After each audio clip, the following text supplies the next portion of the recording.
Captain Rian Hale stood at the edge of the celestial hall, feeling the weight of 1,000 stars settle on his shoulders. The hall itself was a wonder of the galaxy, an impossible place carved from living crystal that shimmered like frozen lightning. Every corner glowed with soft starlight, as if the walls remembered the birth of suns. Even after years of serving as humanity's envoy among alien powers, Rian still felt small here. Like a child stepping into a temple too ancient and sacred for mortal footsteps. Before him stood Arasha, the High Speaker of the Lysithian Concord. She was tall and graceful, her silver-blue skin reflecting the hall's light like moonlit water. Every movement she made seemed practiced yet natural, as if she carried the rhythm of the galaxy within her. Her white eyes glowed with a calm wisdom, the kind that came from centuries of rule, of battle, of sacrifice. When she looked at Rian, he felt as if she could see straight through his armor, past his medals, past every lie he told himself. She saw the truth he hid from the entire galaxy. And today, she was about to give him the greatest honor any human had ever received. Rian Hale, she said softly, her voice echoing like music woven from wind and light. You stand at the threshold of destiny. You have accomplished what no human and few Lysithians have ever done.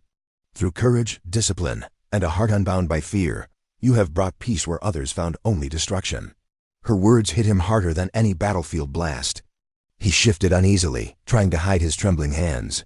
Rian had been praised before by generals, by ambassadors, by soldiers whose lives he had saved, but this felt different. This felt final, terrifying, and impossibly beautiful. Arasha took one step closer, her long robes trailing behind her like liquid stars. Today, she continued, the Concord offers you what has never been offered to your kind. Rian held his breath. The hall grew silent. Thousands of Lysithians were watching leaders, warriors, scholars, all waiting for the moment that would become history. Even the stars outside the crystal windows seemed to pause. Arasha lowered her head in respect, a gesture no High Speaker had given to another being in centuries, and spoke the words that froze Rian's heart in his chest. The galaxy's daughters are yours to seize. Her voice was clear, steady, powerful. Yet it carried a softness that made his breath catch. You may command our fleets, she said gently. You may guide our civilizations. You may shape the future of countless worlds. Walk beside me as co-ruler of the Concord. Stand at my side, not as a soldier, not as an outsider, but as the one chosen above all others. Rian felt the hall shake, not from sound, but from the meaning behind her words. Humanity had always been the youngest species, the underdog, the stubborn newcomers who fought with heart instead of wisdom. Other civilizations called humans reckless, emotional, unpredictable. But they also whispered of their impossible resilience, their stubborn courage, their terrifying potential. And now, one of the oldest and most powerful civilizations in the galaxy was offering them a place at the top. Through him, he should have felt proud, triumphant, victorious, but instead, something inside him twisted painfully. He looked at Arasha, not at her crown, not at her titles, not at the fleet she commanded, but at her. Just her. The woman who had stood beside him during battles when hope felt like a myth. The woman who sat with him during long nights when nightmares dragged him back to the screams of fallen soldiers. The woman who listened to him even when he said nothing, who understood him even when he didn't understand himself. He remembered her laughter, gentle and rare. He remembered the way she tilted her head when she studied him, like she was searching for a secret hidden behind his eyes. He remembered nights in the quiet observatories, where she traced constellation lines with her soft, glowing fingers and whispered stories of ancient stars. And now she was offering him the entire galaxy. His throat tightened. He didn't want galaxies. He didn't want power or titles or fleets. He wanted her, not the High Speaker, not the ruler, not the legend, written in ancient Lysithian texts. Just Arasha. The person, the friend, the one whose presence felt like peace after years of war. Didn't know how to say it, not yet, but he felt the truth burning inside him. And as he looked at her standing beneath the light of 1,000 ancient suns, Rian Hale knew one thing with absolute certainty. He would rather lose the galaxy than lose her. Rian Hale had never asked for greatness. He was not born into glory or trained for leadership. He had grown up on the broken edges of Earth, in dusty streets where hope felt like a rumor. He learned discipline before he learned dreams, and he learned fear long before he learned courage. Every victory he earned came from stubborn survival, not destiny. And yet, The galaxy had a strange way of choosing unlikely heroes, those who never saw themselves as special. Rian was one of them. As he walked through the quiet corridors of the Celestial Hall after the ceremony, his steps felt heavy, like the marble floor pulled him down with every breath. The hall was empty now. The crowds had dispersed, the echoes of applause or whispers fading into silence. But his mind was loud. Voices, memories, doubts, they all mixed together in a storm he couldn't escape. He remembered the battles he had survived. The flames of the Corian sieges, the endless nights aboard damaged starships where alarms screamed non-stop. He had watched entire cities collapse, watched friends fade into static over broken radios. He carried their names inside him like old wounds that refused to heal. The galaxy saw medals on his chest, but Rian saw ghosts behind every medal's shine. The Lysithians believed he was different, braver, wiser, stronger. But the truth was simple. He was terrified of failing. He always had been. Arasha was the only one who ever seemed to understand that fear. She had watched him closely during every crisis, as if she sensed the walls he built around himself. She never demanded explanations, never tried to dig into his pain. Instead, she offered presence, quiet, patient, warm. He had never known someone like her. Someone who didn't try to change him, only to understand him. And now she had offered him the future of an entire civilization. As he reached the observatory terrace, a circular balcony of crystal overlooking a sea of stars, Rian let out a slow breath. The galaxy stretched before him like a glowing painting. Millions of pinpricks of light shimmered across the darkness, reminding him how small he truly was. How fragile. How human. He leaned on the railing, closing his eyes. How could he rule fleets when he couldn't even control the chaos inside his own heart? A soft sound broke the silence. He turned and saw Arasha standing behind him, her expression unreadable but gentle. Her robes swayed with the faint breeze of the environmental systems, making her look like a figure carved from moonlight. "You disappeared," she said quietly. "I needed air," he replied. "Needed to think." She approached slowly, not wanting to overwhelm him. "The hall's expectations are heavy, even for one who has carried as much weight as you." Rian gave a bitter smile. "You think I carry things well? You carry them longer than most," she said. "That is both your strength and your suffering." He looked down, feeling her words strike the truth he tried to hide. She always saw through him kindly, but deeply. Arasha stepped beside him and looked out into the stars. "When others see you, they see a warrior who survives everything. A commander who makes impossible things happen. But I see a man who carries fear like an invisible armor. A man who wants to protect everyone, even when he cannot protect himself." Rian felt his throat tighten. "I'm not the hero they think I am." She turned her head, her white eyes soft. "No hero sees themselves clearly. That is why others must remind them." "It doesn't feel like heroism," he whispered. "It feels like running. Like I keep surviving where better people died." Arasha rested her hand lightly on the railing. "Survival is not shameful, Rian Hall. It is the seed of change. You survived to build something better. Something new." He swallowed hard. "But to lead the Concord? To guide entire worlds? I don't know if I can carry that." Arasha's voice softened even more. "You will not carry it alone. Leadership is not a burden meant for one heart. It is meant to be shared." She paused. "With someone you trust." He looked at her, then really looked at her. The calm strength in her posture. The softness in her voice. The quiet hope in her eyes. "That's the problem," he said quietly. "I trust you more than I trust myself." She did not flinch. Did not look away. "That is not a problem," she whispered. "It is the beginning of something important." Rian felt his chest ache. Not with fear. Not with pride. But with a strange, painful longing he couldn't control. He had always believed humanity was alone in its emotions, its chaos, its unpredictable heart. Yet here was Arasha, ancient, wise, powerful, standing beside him, as Adham, as if she felt the same fragile things he did. He didn't want to carry the galaxy. He just wanted to stay beside her. And slowly, painfully, he began to realize why the offer felt so heavy. He was afraid not of power but of losing her to it. The next morning, the Celestial Hall was brighter than usual, as if the ancient crystals sensed the gravity of what was about to happen. Thousands of shimmering lights pulsed gently along the pillars, each pulse like a slow heartbeat. Delegates from every Lysithian tribe filled the curved balconies above, their whispering voices swirling like faint wind. They had all come for one reason: to hear Captain Ryan Hale's answer. Ryan stood at the center platform, alone under the brilliant light. His uniform felt too tight, his chest too small to hold the storm inside him. Last night he hadn't slept. He had paced through the silent corridors, past gardens glowing with bioluminescent flowers and statues older than Earth's oldest buildings. His mind kept circling the same question: how do you choose between duty and love? He knew what the Concord expected. They wanted a strong leader, a symbol of unity, a bridge between species. To them, Ryan was the perfect candidate: brave, honorable, unpredictable in a way that frightened even the ancient powers. They wanted to place their future in his hands, but deep inside, he felt like a man standing on a cliff edge, shaking, afraid of both falling and flying. The hall doors opened with a soft hum, and Arasha entered in full ceremonial robes. Silver threads glowed down the folds of the fabric, and the crown of light rested gently above her head like a halo made of stars. She walked with a calm grace, yet Ryan could sense the tension beneath her poised steps. She was not just a ruler today, she was someone whose heart was at stake. When she reached the platform, the entire hall fell into complete silence. "Ryan Hall," she said, her voice steady and soft.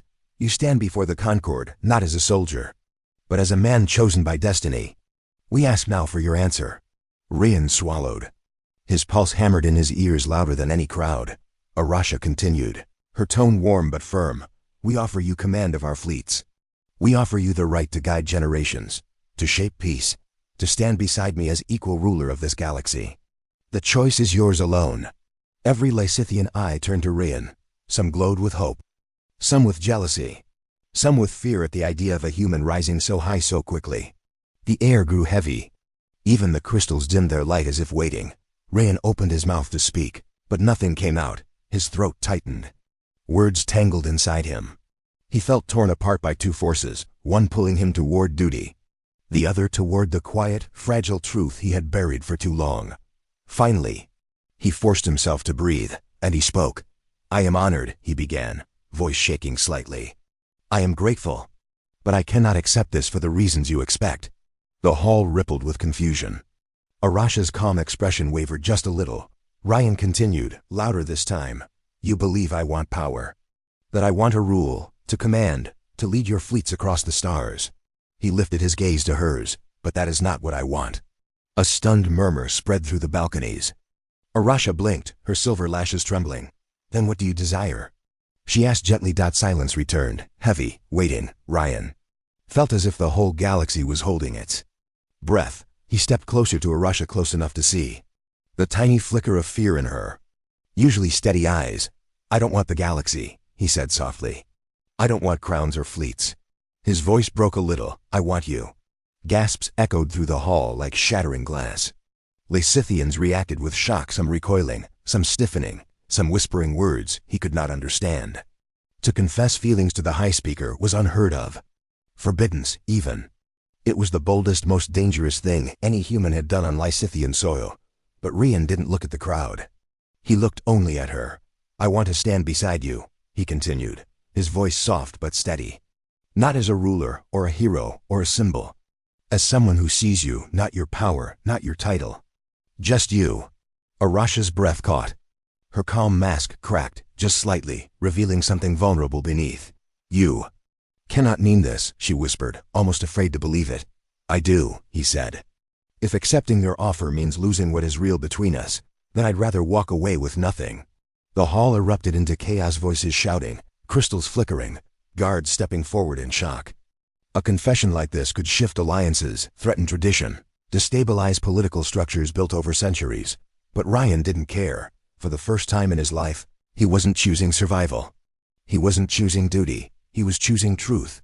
And in that moment, as the galaxy trembled around them, Arasha's eyes filled with a light that was not ceremonial, but painfully, beautifully human. The moment Ryan spoke those impossible words, the celestial hall changed. It was as if the ancient building itself inhaled sharply. The crystals dimmed, the air tightened, and the weight of 1,000 years of tradition pushed down on every soul present. For the Lysithians, love was not a weakness, because they did not allow themselves to feel it. They respected bonds, duty, and loyalty, but romantic love had long been considered a distraction from purpose. And a human confessing such a thing to their high speaker It was unheard of. Arasha stood perfectly still, her robes shimmering faintly with the light of shifting emotions she could not hide. Her white eyes widened, not with anger, but with disbelief, gentle, fragile disbelief. She stared at Ryan like he had spoken in a language she'd never heard before. "You want me?" she whispered. The words trembled. Ryan nodded once, slowly, afraid that even the smallest movement might break the delicate moment. "Yes, not the title. Not the throne. Just you."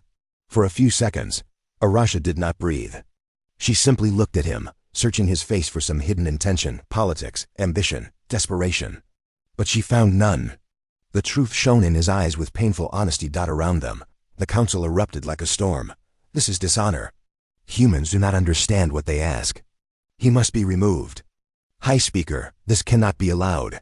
Their voices tangled together, harsh and frightened. Guards stepped forward, unsure whether to protect Arasha or arrest Ryan. Scholars whispered of ancient laws.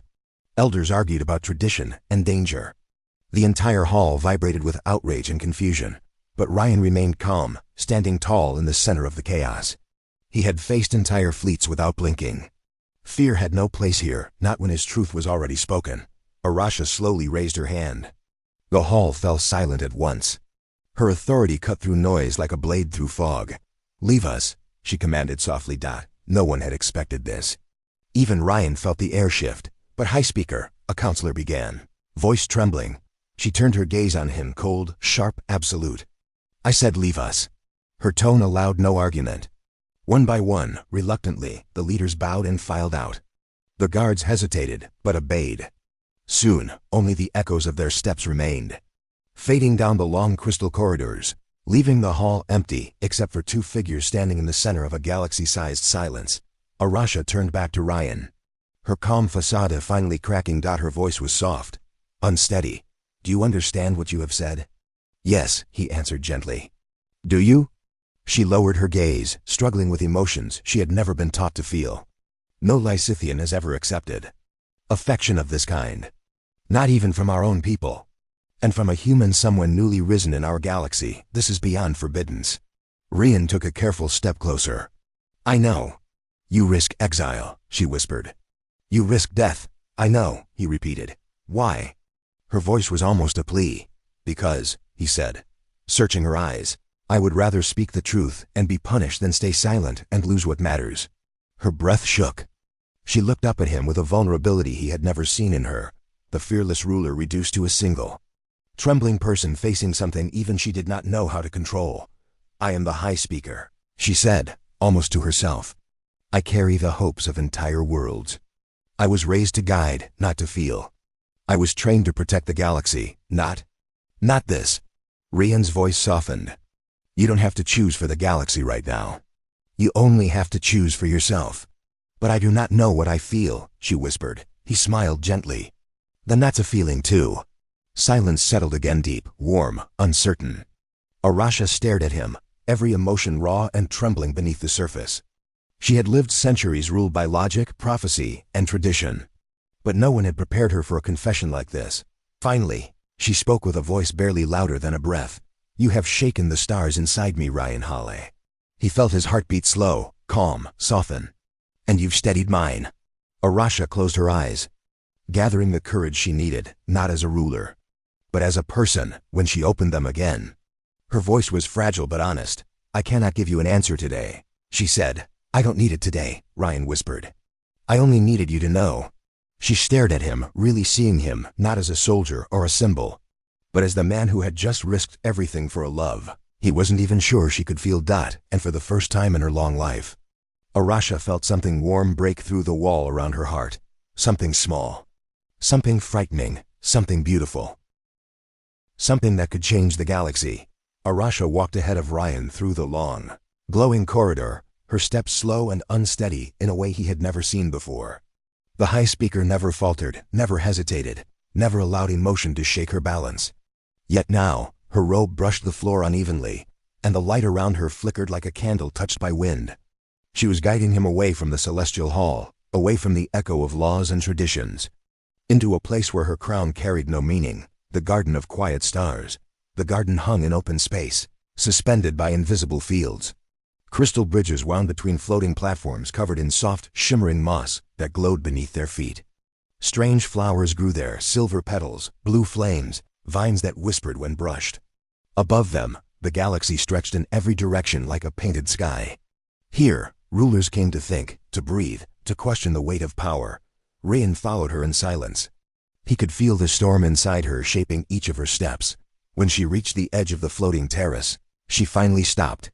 Her hands gripped the railing as if she feared she might float away into the stars themselves.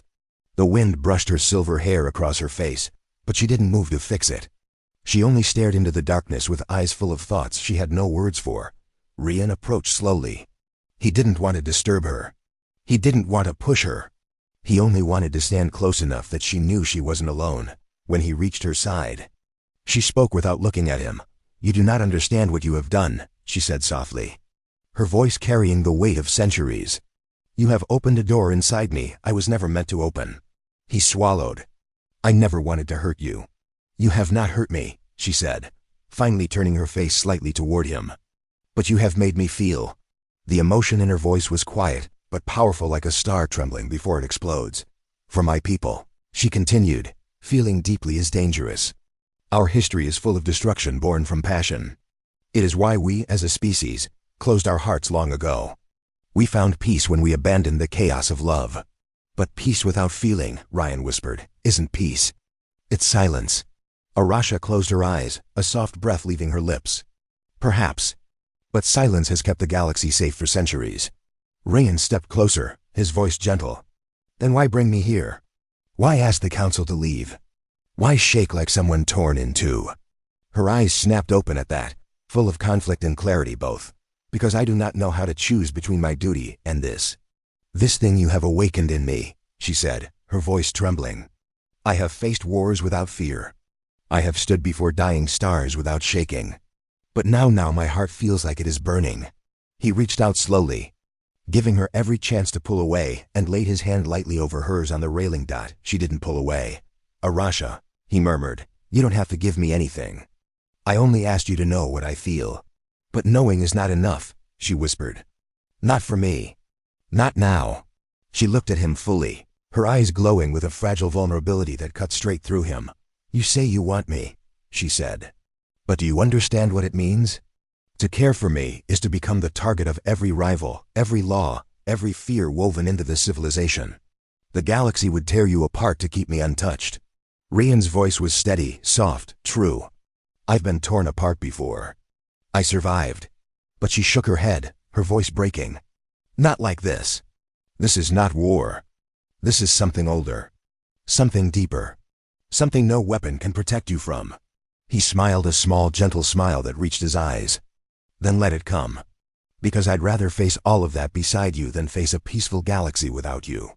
Arasha's breath caught. Her fingers curled beneath his. For a long moment, they just stood there, two souls from different worlds, united not by destiny, but by the fragile truth hovering between them. Finally, Arasha whispered, "You are dangerous, Ryan. Because I'm human?" He asked softly. "No," she said. "Because you make me wish I were not the High Speaker." Her voice cracked with the confession small. Quiet, but more powerful than any command she had ever given. Ryan gently touched her hand, his thumb brushing against her trembling fingers. "You are allowed to be more than your title." She looked at him like he had spoken an impossible truth, one she desperately wanted to believe, but didn't know how to hold. The garden lights flickered as a soft wind moved through the floating platforms. The stars above them pulsed like silent witnesses. Arasha stepped a little closer, her voice barely a breath. "Stay with me," she whispered. "Just for this moment. I do not know what tomorrow brings. But tonight, I want your presence beside me." Ryan nodded, his heart full. "I'm not going anywhere." And in that quiet, fragile night among glowing stars, Arasha allowed herself to feel something. She had spent centuries running from something real, something forbidden, something that might change the fate of two worlds. The battleship drifted in silence after the storm of war. Its metal frame hummed softly, like a giant catching its breath after running for too long. Cade stood near the wide viewing window, watching the stars pass slowly, each one like a distant memory drifting away. His reflection stared back at him, tired eyes, a stiff jaw, and a heart that felt too heavy in his chest. He had saved worlds. He had changed the direction of an entire war. The fleet now called him the hero of the breaking line, but none of that mattered to him. Not now. Not when he could still hear Cerese's last words echoing inside him. You want only me. But I am the one thing you cannot keep. He closed his eyes, pain rising from somewhere deep. He remembered how her voice had trembled, how she had looked away because she didn't want him to see her breaking. She had left him to protect him, she said. To save him. To make sure he lived even if she didn't. That was the part that destroyed him the most. Footsteps approached behind him, slow and gentle. Cade didn't turn. He knew who it was. Admiral Rael had been watching over him since the battle ended, worried but respectful of his silence. She made her choice, Rael said softly. You know why? Cade swallowed, his throat tight. I didn't ask her to save my life. I asked her to stay. Rael stepped beside him, her armor scratched and burned. You love her. That is clear to everyone, but she carries the weight of her whole people. Their hopes. Their fears. Their survival. I don't care about a galaxy, he whispered. Not without her in it. Rael let out a sad breath. And that is why she left. Your heart is too loyal. Too strong. If she stayed, you would follow her into every danger until it killed you both. Cade lowered his head. The truth cut him like a blade. He would have followed Cerese anywhere, into battles, into death, into the unknown. He was not ashamed of that. He never would be, but now he was empty. The door slid open again, and a young officer entered with a data pad. Sir, new transmissions from the outer systems. Reports from the Luminade border, they say. She was seen there. Cade's head snapped up. His heart jolted like a spark hitting dry leaves. Cerese? The officer nodded. Yes, sir. The description matches perfectly. And the energy readings around her. They say she was protecting a refugee convoy. Rael smiled faintly. Of course she was. Without waiting another second, Cade walked past them both and headed for the command deck. His steps were firm, the weight on his chest lifting little by little. If she was alive, if she was out there, then he had a chance. And he would take it. He sat in the captain's chair, and for the first time since the battle, he felt purpose return to his body like warm blood returning to numb fingers. Prepare the engines, he ordered. Set course for the Luminade border. Rael raised an eyebrow. Is this an official mission, Captain?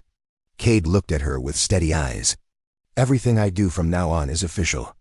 As long as it leads back to her. The crew exchanged quiet looks, some worried, some proud. But none refused. They had seen what Cerese meant to him. They had seen how she had fought for him, how she had risked everything for him. As the ship turned, stars stretched into silver lines. The engines roared like a beast waking from a long sleep, but before the jump activated, Cade whispered something barely loud enough for anyone to hear. I'm coming, Cerese. Not to claim anything. Not the galaxy, not destiny, not power.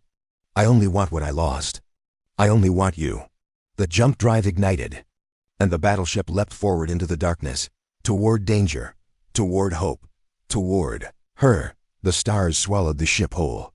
But Cade smiled for the first time in many days, because even if the galaxy was full of war, even if fate tried to tear them apart again, he finally understood something simple and powerful. Love was not a prize. It was a direction, and he would follow it, no matter where it led.